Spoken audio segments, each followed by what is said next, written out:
إن الحمد لله نحمده ونستعينه ونستغفره ونؤمن به ونتوكل عليه ونعوذ بالله من شرور أنفسنا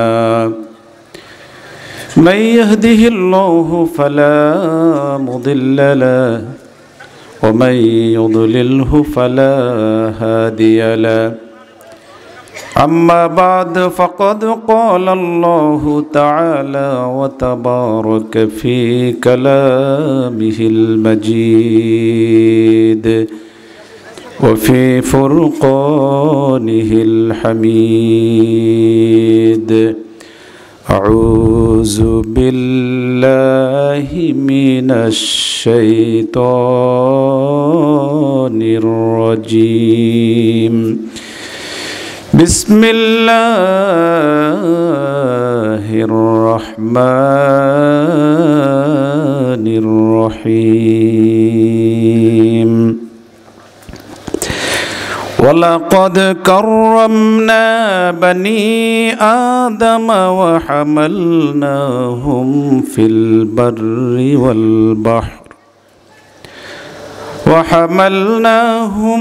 البر والبحر ورزقناهم من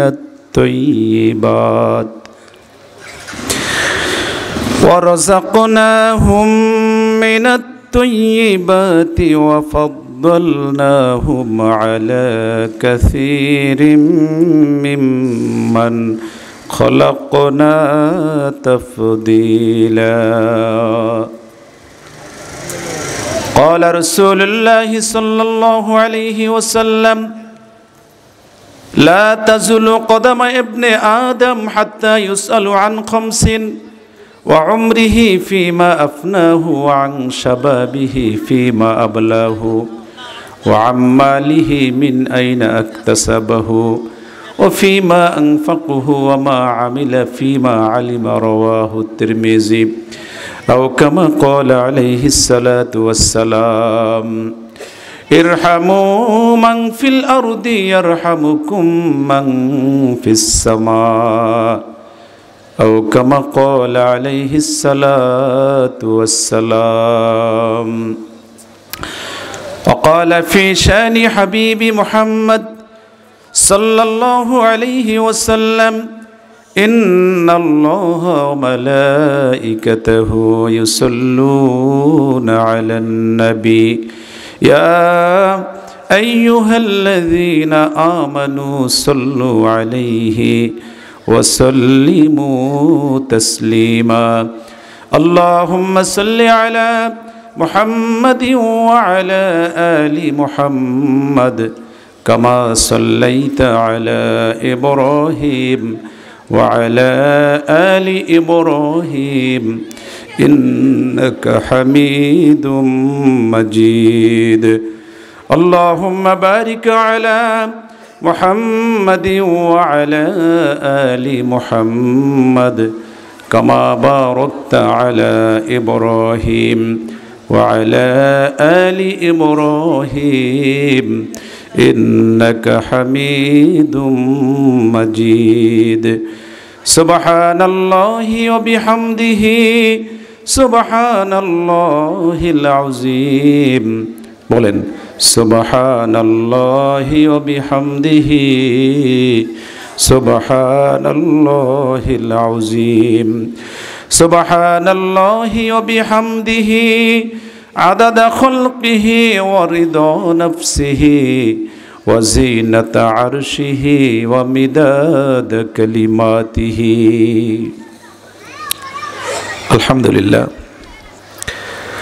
বড় বাসাইল মোল্লা সমাজের উদ্যোগে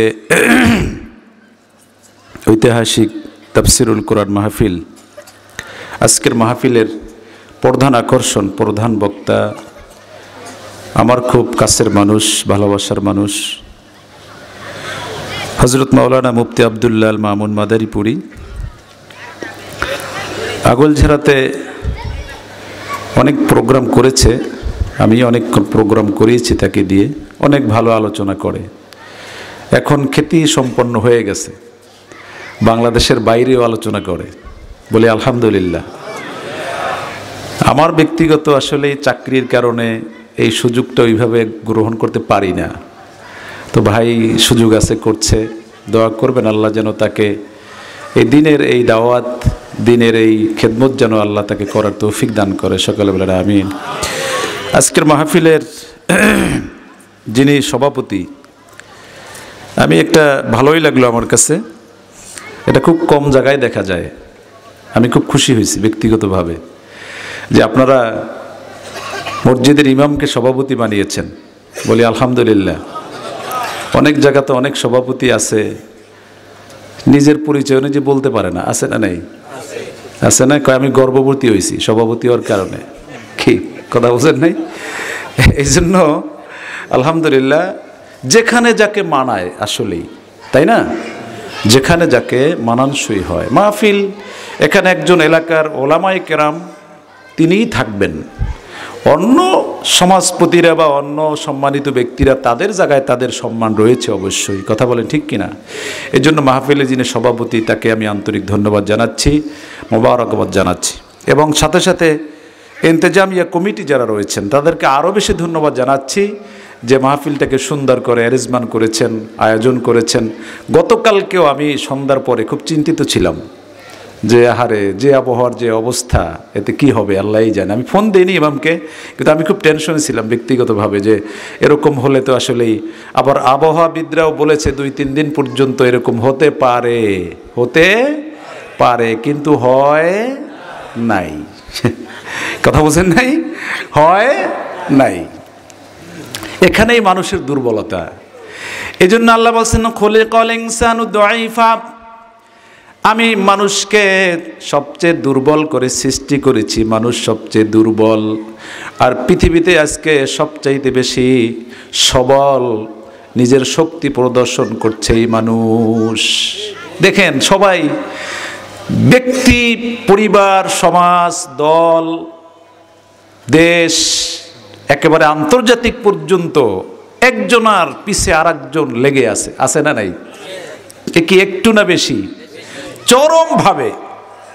এই কয়েকদিন আগে দেখলাম ইরান আর পাকিস্তান কি সংঘাত, ক্ষেপণাস্ত্র নিক্ষেপ করেছে, ক্ষতি হয়েছে। যেভাবেই হোক দুই পক্ষই প্রস্তুত, মরণাস্ত্র নিয়ে তারা রেডি। আচ্ছা, মরণাস্ত্র মারলে, পাকিস্তান ইরাককে মারলো, ইরাক পাকিস্তানকে মারলো, মরবে কারা? মানুষ মরবে না? আগে তো মানুষ। আমি মুসলমান বলি না, আগে বলি মানুষ, কারণ প্রত্যেক মানুষই তো আদম সন্তান। কথা বলেন ঠিক কিনা? আজকে আমার আলোচনা সেখানেই যে আজকে পৃথিবী ভরে যে হিংসা বিদ্বেষ চলছে, ভাই আপনি কার বিরুদ্ধে, আপনার অভিযোগ কার বিরুদ্ধে আপনি লেগে আছেন, কার ক্ষতির জন্য আপনি চেষ্টা করে যাচ্ছেন? আপনি একটু চিন্তা করে দেখেন, ক্ষতিটা আপনার ভাইয়ের উপরেই কিন্তু হচ্ছে। এক পর্যায়ে এসে আপনি নিজেই ক্ষতির মধ্যে পড়ে যাচ্ছেন, তাই না? নিজেই পড়ে যাচ্ছেন। এর জন্য আসুন, আজকে ইন্তেজামিয়া কমিটি যারা মাহফিলের আয়োজন করেছে, এটা বেশি বেশি হওয়া দরকার। মানুষ যত শোনে, কথা বোঝেন নাই, যত শোনে তত পরিবর্তন, চেঞ্জের সম্ভাবনা থাকে। এক সময় আপনাদের এখানে যারা বসা আছেন, আমি একটা কথা শোনেন, বারবার ট্রাই করলে ট্রাই অ্যাগেইন, মানে বারবার চেষ্টা করো। একবার বলে না পারিব না এ কথাটি বলিও না, সকলে পারিবে যাহা আমিও পারিব তাহা, একবার না পারিলে দেখো শতবার। অনেকে আছে লেখাপড়া জানে না, কিন্তু এই অ্যান্ড্রয়েড সেট চালায়, মোবাইল চালায়, আছে না? আছে তো। অনেক ছেলেরা আছে আমার স্কুল থেকে, দেখেন অধ্যাবসায় কি হয়, এই কোনোরকম মেট্রিক পাস করিয়ে দিয়েছি, কোনোরকম পাস করেছে, কিন্তু এখন সেই আইসিটিতে এত পারদর্শী যে আমরা তাকাইয়ে থাকি, যারে বাবা ও সবই বোঝে। সুবহানাল্লাহ, কথা বোঝেন নাই? নিজের নাম হয়তো ভালো করে ইংরেজিতে লিখতে পারবে না, কিন্তু ওই বিষয়ে পারদর্শী। কি আছে না নাই? তার মানে এই ব্যাপারে সে অনেকবার চেষ্টা করেই যাচ্ছে, হাল ছাড়ে নাই, সাকসেসফুল হয়ে গেছে। এই জন্য বাবাজিরা আমার, আজকে পৃথিবীতে কোনো বাধা নাই, কোথায়ও কোনো বাধা নাই। একটি জায়গায় বাধা, সেটা সুপরিকল্পিতভাবে করছে, কিন্তু আজকে আমরা মুসলমানরা বুঝি না যে সেটা হলো কোরআন বলার ক্ষেত্রে, কোরআন জানানোর ক্ষেত্রে, কোরআনের দাওয়াত যেখানে দেওয়া হয় সেইখানে প্রতিবন্ধকতা আছে। নাচ গান, বাদ্য বাজনা ইত্যাদি ইত্যাদি যা হয়, কোথায় কোনো প্রতিবন্ধকতা নাই, কিন্তু এইখানে প্রতিবন্ধকতা তৈরি করে। আছে না নাই? আছে। মনে রাখবেন, এই কোরআন আমার হাতে আছে। আপনাদের কি মনে হয় আজ পর্যন্ত পৃথিবীতে এই কোরআন যত বেশি পড়া হয়েছে, বলেন এই কোরআনের স্বাদ, কোরআনের মজা কি কমছে নাকি? কমে নাই। লা তুহসা আজাইবুহু, আমার নবী বলেছেন কোরআনের আশ্চর্যতা কোনোদিন শেষ হবে না। লা তুবলা গরাইবুহু, এই কোরআন কখনো পুরান হবে না। সুবহানাল্লাহ বলেন। কোরআন কখনো পুরান হবে না। ফিহি মাসাবিহিল হুদা, আর এই কোরআন হলো হেদায়েতের একটি মশাল, মানারিল হিকমা, আর বিজ্ঞানের এটি মিনার। সুবহানাল্লাহ, বিজ্ঞানের মিনার। সুতরাং আজ পর্যন্ত এই পৃথিবীতে কোরআনের চাইতে উৎকৃষ্ট, উত্তম, সুন্দর কোনো ভাষা, সুন্দর কোনো ব্যবস্থা, সুন্দর কোনো আদর্শ, সুন্দর কোনো নীতি কথা, নির্ভুল, নিখুঁত, নির্ভেজাল এমন কোনো কথা পৃথিবীতে আর কোনো গ্রন্থে খুঁজে পাওয়া যাবে না। যাবে যাবে না। সেইটা নিয়েও আজকে মাথা ব্যথা।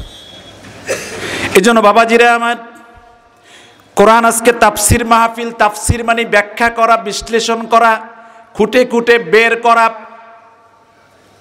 তাই না? ব্যাখ্যা করা, ফাসিল, তাফাক্কর শব্দগুলো আসছে, ব্যাপক বিশ্লেষণ। সৈয়দ কুতুব শহীদ রহমাতুল্লাহ আলাই, তিনি ফি জিলালিল কোরআন, এটার লেখক, একটা তাফসির লিখছেন। সুবহানাল্লাহ, কি লিখছেন? তাফসির লিখছেন। এই তাফসির শুধু লেখে নাই, লেখে সেটাকে বাস্তবায়নের জন্য আজীবন চেষ্টা করে গেছে। সেই চেষ্টার ফল হিসাবে তার দেশে স্বাভাবিক থাকতে পারে নাই। ওই জেলখানার চার দেয়ালের ভিতরে থেকে থেকে তারপরেও তাকে ক্ষান্ত হয় নাই। শেষ পর্যন্ত ফাঁসির কাস্টে তাকে ঝুলতে হয়েছে। এটা কি তার অপরাধ ছিল? সুবহানাল্লাহ। তিনি বলেছেন, তাফসির যদি, কোরআন যদি পড়তে হয়, তো কোরআন পড়তে হলে কোরআন বোঝার ব্যাপারে চারটা মত তিনি দিয়েছেন, চারটা নির্দেশনা দিয়েছেন। এক নাম্বার হলো, কোরআন পড়লে, কোরআন পড়তে হবে সহি শুদ্ধভাবে, তেলাওয়াত করতে হবে, সুন্দর তেলাওয়াত। ওরাত্তিলিল কুরআনা তারতিলা, কোরআনটাকে তারতিল সহকারে যেভাবে আল্লাহ বলেছেন সেভাবে পড়তে হবে। কারণ কোরআনের যদি আপনি বিপরীত কিছু পড়েন, উল্টা হয়, ভুল হয়, অর্থ বিকৃত হয়ে যাবে, আপনার গুনাহ হয়ে যাবে। কথা বলেন ঠিক কিনা? গুনাহ হয়ে যাবে। এই জন্য বাবাজিরা আমার, কোরআন পড়তে হবে সহি করে। কিন্তু আজকে বলেন, বাংলাদেশের প্রেক্ষাপটে এইখানে আপনারা যারা আছেন বসা, আমরা কি শতভাগ সুন্দর কোরআন পড়তে পারি? এরকম আছি? নাই, সংখ্যায় খুবই কম, সংখ্যায় খুবই কম। মজা হয় কখন জানেন? ইমাম যদি অ্যাবসেন্ট থাকে, কে মানে সামনে কে যাবে, কয় ভাই তুমি যাও, ভাই তুমি যাও, তুমি যাও, অসুবিধা নাই, যাইতে পারি। কোথায়? জোহর আর আসরে সমস্যা নাই, কিন্তু মাগরিব, ইশা, ফজর যাওয়া বড় দুষ্কর। কি কথা বলছেন? নেই, কি পড়বো ওখানে যাই? মনে মনে না হয় কিছু পড়লাম, চুপে চুপে না হয় আসর জোহর শেষ করলাম, কিন্তু মাগরিবের কি হবে, এশার কি হবে? এমন দুর্ভাগ্য আমাদের, সুন্দর করে শুদ্ধভাবে একামাত পর্যন্ত দিতে পারি না। আছে না? নেই? সেখানেও সমস্যা। কি যে বলে শব্দগুলো। এই জন্য কোরআন শুদ্ধ করে পড়া, 2 নম্বর কোরআন বোঝা, 3 নম্বর কোরআন পড়া, বোঝা, মানা। 3 নম্বর কি? মানা। সংখ্যা তো আস্তে আস্তে কমবে না? যে পরিমাণ পড়তে পারে সেই পরিমাণ বোঝে না। সত্য কিনা? আমি মাশাআল্লাহ চেষ্টা করি অন্তত ছাত্র জীবনে পারি না, এরপর থেকে যে নামাজে যতটুকু তেলাওয়াত করি অন্তত সেটুক যেন বুঝতে পারি, এই সব জায়গাতেই তেলাওয়াত করার চেষ্টা করি অন্তত, যেটা বুঝি। বুঝেন নাই? একটা মজা আছে না? মজা আছে। আপনার ছেলে আমেরিকার থেকে একটা কিছু পাঠিয়েছে আপনার, তা আপনি যদি না বুঝেন তাই ওর কাছে মূল্য আছে কোনো? বুঝলে অনেক মূল্য, ওর ভিতরে মূল্যবান কিছু আছে, কোনো মেসেজ আছে। তা আপনি না বুঝলে কি বালিশ নিচে রেখে দেন? কি করেন? কি বোঝে তার কাছে যান, তাই না? এতটুকু বোঝেন যে এর ভিতরে গুরুত্বপূর্ণ কিছু আছে। এটা বোঝার কারণে আপনি ঘরে বসে থাকেন না, নিয়ে কে বুঝতে পারে তার কাছে যান। সামান্য একটা দলিল, এটা ভালো না মন্দ, ভুল না সঠিক, এইটা বোঝার জন্য আপনি একজন উকিলের কাছে যান, মুহুরির কাছে চলে যান, কিছু বিনিময় দিয়ে তার কাছ থেকে বোঝার চেষ্টা করেন। কথা বলেন ঠিক কিনা? এটা ক্ষণস্থায়ী জীবন বাবা, ক্ষণস্থায়ী জীবন। কিন্তু যেটা স্থায়ী জীবনের সমাধান দেয় যে কোরআন, আপনাকে জান্নাতের ঠিকানা দেখাইয়া দেয় যে কোরআন, সেই কোরআন বোঝার জন্য বলেন কে কতদিন কতটুকু সময় আপনি দিয়েছেন? ইমাম সাহেবের কাছে কতদিন বসছেন আপনি?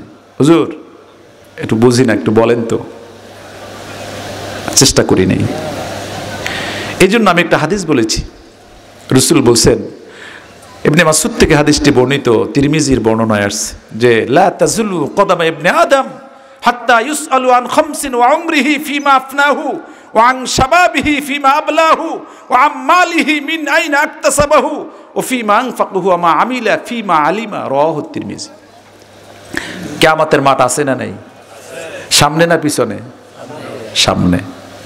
ওয়াইজাল কুবুর বুসিরাত আলিমাত নাফসুম মা কদ্দামাত ওয়া আখারাত। কবর থেকে যখন উঠবেন, আপনার অগ্রে পিছে আপনি যা করেছেন সব আপনার সামনে উপস্থাপন করা হবে, এই তোমার আমল। ওয়া কুল্লা ইনসানিন আলজামনাহু তাইরাহু ফি উনুকিহি ওয়া নুখরিজু লাহু ইয়াওমাল কিয়ামাতি কিতাবান ইয়ালকাহু মানশুরা। সূরা বনী ইসরাইল 13 নম্বর আয়াত। আল্লাহ বলছেন যে তোমাদের প্রত্যেক ইনসান, এখানে ইনসান শব্দ ব্যবহার হয়েছে কি? ইনসান মানে কি? মানুষ। ইনসান অর্থ কি? মানুষ। নাস এক বচন, ইনসানের বহু বচন। মানুষকে আল্লাহ বলছেন প্রত্যেক মানুষের কর্মকাণ্ড, প্রত্যেকের আমলকে একটা ললাট বা একটা তাবিজ আকারে এইখানে ঝুলিয়ে দেওয়া হয়, গলার সঙ্গে আছে, আপনার গলার সঙ্গে এখানে ঝুলানো আছে, লটকানো আছে, এখানে আছে। কি হবে? যে কিয়ামত যখন হবে, কিয়ামতের ময়দানে অনুখরিজু লাহু ইয়াওমাল কিয়ামা, বের করে নিয়ে আসা হবে কিয়ামতের ময়দানে কিতাবান ইয়ালকাহু মানশুরা, সুস্পষ্ট একটা কিতাব আকারে আপনার সামনে পেশ করা হবে, আর বলা হবে ইকরা কিতাবাকা কাফা বিনাফসিকাল ইয়াওমা আলাইকা হাসিবা। এই তোমার কিতাব, তুমি দেখো তোমার আমলটা কেমন, তুমি যথেষ্ট একটু পাতা উল্টাইয়া দেখো। পাতা উল্টাইয়া দেখবে, আর সেদিন বলবে লা ইউগাদিরু সগীরাতাও ওয়ালা কাবীরাতান ইল্লা আহসাহা। এটা কেমন, এটা কেমন কিতাব, যেই কিতাবের ভিতরে আমার ছোট্ট কাজটাও আছে, বড়টাও আছে, কোনো কিছু বাদ পড়লো না। আমি রাতের আধারে যা করেছি কেউ তো দেখে নাই, সেটাও কি করে আসলো। আমি গোপনে গোপনে পরিকল্পনা করেছিলাম কার বিরুদ্ধে কাকে ক্ষতি করা যায়, মিথ্যা মামলা দেওয়া যায়, তাকে হনাস্ত করা যায়, কেউ তো জানতো না, কিন্তু সেটা উঠলো কেন? আছে না নাই? আছে তো, আপনার পরিকল্পনা। ওহুসিলা মা ফিস সুদূর ইন্না রাব্বাহুম বিহিম ইয়াওমা ইযিল লাখাবীর আফালা ইয়ালামু ইযা বুসিরা মা ফিল কুবুর। কবর থেকে উঠলে সব আপনার অন্তরের ভিতরে যা লুকাইতে ছিল, আল্লাহ বলেন সেটাও আমি লিপিবদ্ধ করে দিব। গোপন কিছু থাকবে না। থাকবে? থাকবে না, সব ওপেন হয়ে যাবে। এই জন্য বাবাজিরা আমার, খেয়াল করেন, কোরআন পড়ব, বুঝব, মানব। 4 নম্বর হলো কোরআন শুধু পড়লেই হবে না, বুঝলেই হবে না, মানলেই হবে না। 4 নম্বর কাজটা হলো কোরআন আমি যেভাবে বুঝি পড়ি মানি সেইভাবে অন্যকে মানাবো। কথা বুঝতে পারেন? অন্যকে মানাবো কেন? কু আনফুসাকুম ওয়া আহলিকুম নার। আল্লাহ বলছেন তুমিও যেমন বাঁচতে চাও বাঁচো, তোমার আহলকে তুমি জাহান্নাম থেকে বাঁচাও। খেয়াল করেন, পৃথিবীতে কোরআন নিয়ে যত বিতর্ক হয়েছে, কোরআনের বিপক্ষে যত বাধা প্রতিপন্ন তৈরি হয়েছে, পড়ার কারণে হয় নাই, বোঝার কারণে হয় নাই, মানার কারণে হয় নাই। 4 নম্বর কাজটা মানে মানানোর চেষ্টা যারা করেছে তাদের উপরেই বিপদ আসছে। কথা বোঝেন? আপনি পড়েন অসুবিধা নাই, আপনি বোঝেন তাতে অসুবিধা নাই, আপনি মানেন তাতে অসুবিধা নেই, কিন্তু মানানোর চেষ্টা কেন করবেন? এইটাই অপরাধ, এইটাই অপরাধ। পৃথিবীতে কোরআনী আন্দোলন করে কোরআনের কথা বলে যারাই বিপদগ্রস্ত হয়েছে এই 4 নম্বর কারণেই হয়েছে, এখনো পৃথিবীতে চলছে।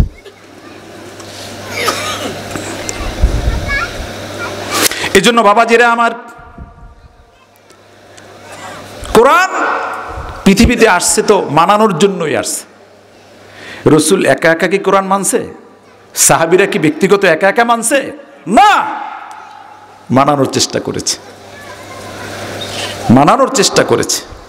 সেই কারণেই তায়েফের ময়দানে দান্দার মোবারক শহীদ মানানোর কারণে। কথা বলেন? মানলে তো সমস্যা ছিল না। নিজের মাতৃভূমি ত্যাগ করে মদিনায় যেতে হয়েছে শুধুমাত্র কোরআন মানানোর কারণে। কারণ যেই নবী 40 বছর পর্যন্ত এত সুন্দর মানুষ, তার চাইতে ভালো মানুষ আর নাই। আলামিন, সবচেয়ে কদর আদর অভাব নেই। কিন্তু যখন এই কোরআন দাওয়াত দিয়েছে, বলছে তোমরা এটা করো, তখন এই সবাই শত্রু হয়ে গেছে। কি হয়ে গেছে? শত্রু হয়ে গেছে। আপনজনেরা, চাচা, ভাতিজা, গোষ্ঠীর লোক সব তার শত্রু হয়ে গেছে। এমন শত্রু শেষ পর্যন্ত মাতৃভূমি ত্যাগ করে মদিনায় যেতে বাধ্য হয়েছে। রসুল কি মদিনায় গিয়েছে খুব মনের খুশিতে? না, অনেক কষ্ট ছিল তার। মাতৃভূমির ভালোবাসা কত বেশি ছিল নবীর। বারবার চলে আর ফিরে ফিরে বাইতুল্লাহর দিকে তাকায় আর বলে, হারে বাইতুল্লাহ, তোর প্রতিবেশীরা অধিবেশীরা আমাকে চিনল না, আমি এসেছিলাম তাদের মুক্তির জন্য, আল্লাহ আমাকে পাঠিয়েছিল, কিন্তু না চেনার কারণে আজকে আমাকে মদিনায় যেতে হচ্ছে, মদিনায় যেতে হচ্ছে। নবী কেমন নবী, নবীর শান আর মান যে কত বেশি আমরা বুঝি না, আমরা বুঝি না। পৃথিবীতে একজন নবী যেই নবী কিয়ামতের ময়দানে শুধু বলবে উম্মতি, আর প্রত্যেকেই নবীরাও বলবে ইয়া নাফসি। সেই নবী আপনার আমার, কার? আপনার আমার সেই নবী। সেই নবীর আদর্শ ছেড়ে, সেই নবীর তরিকা ছেড়ে কোন পথে চলছেন বলেন? কি আপনাকে দুনিয়া আপনি কোন রকম পার হয়ে গেলেন বুঝলাম, কিন্তু কবরে কি হবে? কি কবরে কাউকে পাবেন? কোন নেতা পাওয়া যাবে? কোন বন্ধু পাওয়া যাবে? কোন স্বজন পাওয়া যাবে? যাবে না, কাউকে পাওয়া যাবে না। একমাত্র নবী থাকবে সেদিন কবরেও, যিনি কিয়ামতের ময়দানে, হাসরে, মিজানে, সিরাতে সেই নবীর সুপারিশ ছাড়া নাজাতের কোনোই সুযোগ থাকবে না, থাকবে না। এই জন্য বাবাজিরা আমার, এই কোরআনের নসিহত তো সেই জন্যই, এই আলোচনা তো সেই জন্য দরকার যে আমরা যে পথে চলছি সেইটা আসল পথ না, ওখান থেকে ফিরে আপনি সঠিক পথটা দেখানোর জন্য এই কোরআনের আয়োজন। কথা বলেন ঠিক কিনা? না এখানে খুব খাওয়া দাওয়া, টাকা পয়সা দেওয়াটা এমন কোনো ব্যাপার আছে নাকি? উদ্দেশ্য কি সেইটা? যদি থাকে সেটা ভিন্ন বিষয়, কিন্তু খবরদার মনে রাখবেন, ভালো কাজের নিয়ত করলেই সওয়াব, কাজটা না করলেও সওয়াব, কিন্তু নিয়তটা সহি হতে হবে। নিয়তটা কি হতে হবে? সহি হতে হবে। আপনি মেহমানদারি করাবেন তো সওয়াবের জন্য, আর যদি এমন থাকে যে আমার বাড়ি আসছে, আমি যদি একটু ভালো খানাপিনার ব্যবস্থা না করি তাহলে বাড়ি গিয়ে বলবেটা কি? খেয়াল করেন, উদ্দেশ্য যদি এমন থাকে যে ভালো খাওয়াবেন, কেন?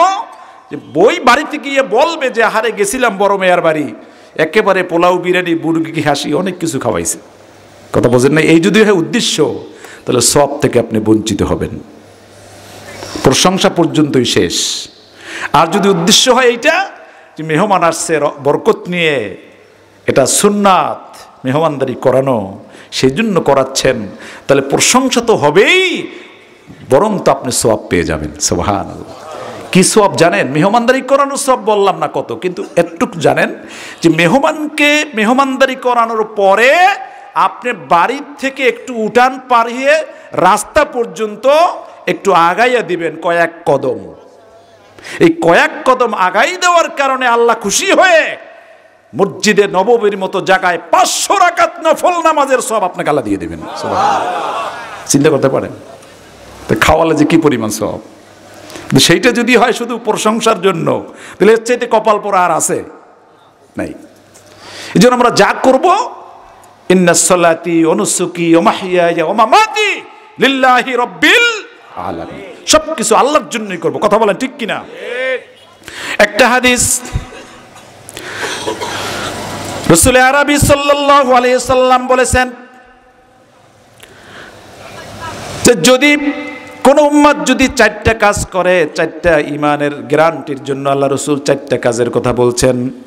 একটা হলো মান হাব্বা লিল্লাহ ওয়া মান আবগাদা লিল্লাহ ওয়া আতাআ লিল্লাহ ওয়া মানা লিল্লাহ ফাকাদ ইসতাকমালিল ঈমান। রাসূল বলেছেন তুমি যদি কাউকে মহব্বত করো, ভালোবাসো, সেটা কার জন্য করবেন? আল্লাহর জন্য। আমি কাউকে ভালোবাসি আল্লাহর জন্য। যদি কারোর সঙ্গে কোনো প্রতিবন্ধকতা, শত্রুতা তৈরি হয়, সম্পর্ক ছিন্ন হয়, সেটাও যেন আল্লাহর জন্য হয়। দুনিয়ার কোনো অর্থ সম্পদ পুঁজিপত্তির জন্য যেন না হয়, এটা যেন আল্লাহ রসুলের জন্য হয়। এরপরে 3 নাম্বার, যদি কাউকে আপনি কিছু দিতে চান, সেটা দিবেন কার জন্য? আল্লাহর জন্য দিবেন। কাউকে যদি কিছু না দেন, দেওয়া থেকে বিরত থাকেন, সেটাও আল্লাহর জন্য বিরত থাকবেন। এই 4টা গুণ যদি অর্জন করতে পারেন, ফাকাদ ইসতাকমালিল ঈমান, রাসূল বলছেন তাহলে তুমি পূর্ণাঙ্গ ঈমানের দাবিদার হতে পারবে। পুরো ঈমান তোমার আছে, ঈমানের গ্যারান্টি আছে। 4টা পেরেছেন আপনি? দিবেন আল্লাহর জন্য, নিবেন আল্লাহর জন্য, ভালোবাসবেন আল্লাহর জন্য, শত্রুতা আল্লাহর জন্য। কথা বলেন ঠিক কিনা? আল্লাহর জন্য এটা করবেন, তাহলে ঈমানের গ্যারান্টি দিয়েছেন রাসূল। সুবহানাল্লাহ। কে দিয়েছেন? রাসূল দিয়েছেন। দেখেন কত মজার কথা। হযরত হুযায়ফা রাদিয়াল্লাহু তাআলা আনহু, নাম শুনছেন? হুযায়ফা মদিনার সাহাবী, মদিনার মানুষ। তো রাসূল ইন্তেকালের আগে হুযায়ফাকে রাসূল মুনাফিকদের তালিকা দিয়ে গেছে। মুনাফিক কারা? আমরা কি চিনি? আমার পাশের লোকটাও মুনাফিক হতে পারে, নামাজের কাতারের পাশের লোকটাও হতে পারে, জানি না তো আমি। আমার সঙ্গে চরম বন্ধু, কিন্তু সে যে ভিতরে ভিতরে আমার ক্ষতি করবে আমি কি জানি? এই জন্য শয়তান কয় প্রকার? 2 প্রকার, জিন শয়তান, মানুষ শয়তান। জিন শয়তান মিনাল জিন্নাতি ওয়ান নাস। আল্লাহ বলছেন জিন শয়তান তো প্রকাশ্য শত্রু, এটা জানলা। তো মানুষ যে তোমার শত্রু, তোমারটা খেয়ে তোমারটা মরে তোমার সঙ্গে নাফরমানি করবে, সেটা বোঝার উপায়টা কি? কথা বলেন, আছে না নাই? বোঝা যায় না। কত মানুষ, কত বন্ধু বাড়ির থেকে ডেকে নিয়ে গেছে বন্ধু সুলভে, আসো বন্ধু চলো কোথাও যাই, আর ফিরে আসে নাই, লাশ হয়ে ফিরে আসছে। বাবা মা তো দেখছে, ও তো বন্ধু ডেকে নিয়ে গেছে। এজন্য বন্ধু করবেন কার সঙ্গে, বন্ধু হবে কে, সে ব্যাপারও ইসলামের নির্দেশনা আছে না নাই? আছে, আছে। কার সঙ্গে বন্ধুত্ব আপনার হতে পারে? বন্ধুত্ব হওয়ার ক্ষেত্রে প্রধান যে গুণটি দেখবেন, সেটি হলো তাকওয়া, খোদাভীতি, আল্লাহর ভয়। ঈমানের গ্যারান্টি আছে এমন লোকের সঙ্গে বন্ধুত্ব করবেন। দ্বীনের সম্পর্ক সবচেয়ে বড় সম্পর্ক। কথা বলেন ঠিক কিনা? দ্বীনের সম্পর্ক। কোরআন বলছেন ইন্নামাল মুমিনুনা ইখওয়াতুন, আর রাসূলও বলছেন আল মুসলিমু আখুল মুসলিম। তুমি মুসলমান হইছো কিনা? মুসলমান যদি হও তাহলে তার কাছে গ্যারান্টি আছে, ঈমানের গ্যারান্টি আছে। স্যার ঈমানের গ্যারান্টি নাই। হুযায়ফা, হযরত আমিরুল মুমিনিন হযরত ওমর বলছে, হুযায়ফা তোমার কাছে একটা জিনিস জানতে চাই। কথা বলে কে? কথা বলবেন না। জানতে চাই তোমার কাছে যে রাসূল তালিকা দিয়ে গেছে, দেখেন খেয়াল করেন, ওমরের মতো মানুষ, নবী বলছেন আনা খাতামুন নাবিয়্যা লা নাবিয়্যা বাদি ওয়ালাউ কানা নাবিয়্যা বাদি লাউ কানা ওমর। আমি শেষ নবী, আমার পর কোনো নবী আসবে না, কিন্তু আমার পরে যদি আল্লাহ কাউকে নবী করে